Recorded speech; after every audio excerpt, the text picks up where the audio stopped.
के बाद आ जेवन तोहरा से सफरे उहे करी के कही एक के कही। अरे सुनतर हो देखो किए हाइल बा काम फाड़ फाड़ के कोनिया चिल्लाता रे जी होय के हो रानी का बोलनी हो तनी अब की बोली तो रानी रानी रानी तहरा शरम में खेला था तू अपना रानी के रहते तू का रानी लेके आई हो छी छी छी सीधा बांध से अभी हमें हमारे के सामने से दूर करो इनकरा के आ जाना रास्ता से आइला है ना वही रास्ता से और याद हो। अरे महारानी जी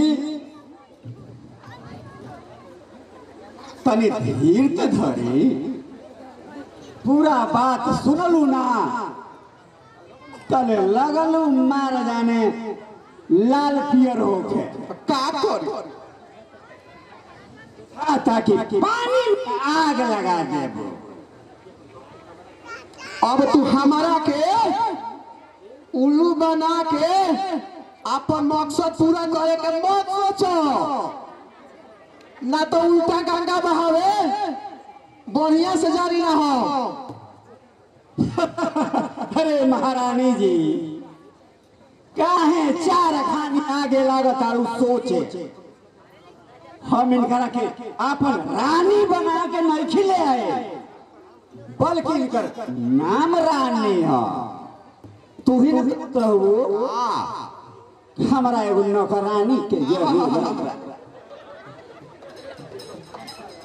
अच्छा अच्छा अब न समझनी पतिदेव महाराज जी रउआ पहले कहेला ई बात के श्रीमान जी घर में नौकरानी लाइल बानी आप अब ई बताई बबुआ जमुना के बियाह कब करल जाई। बहू के भी व्यवस्था बहुत जल्द हो जाए चिंता मत करा। तले हम तनी पोखरा देने से अपन तनी घूम के आवत तनी देखा तनी बाग बगीचा रानी खुल जाता का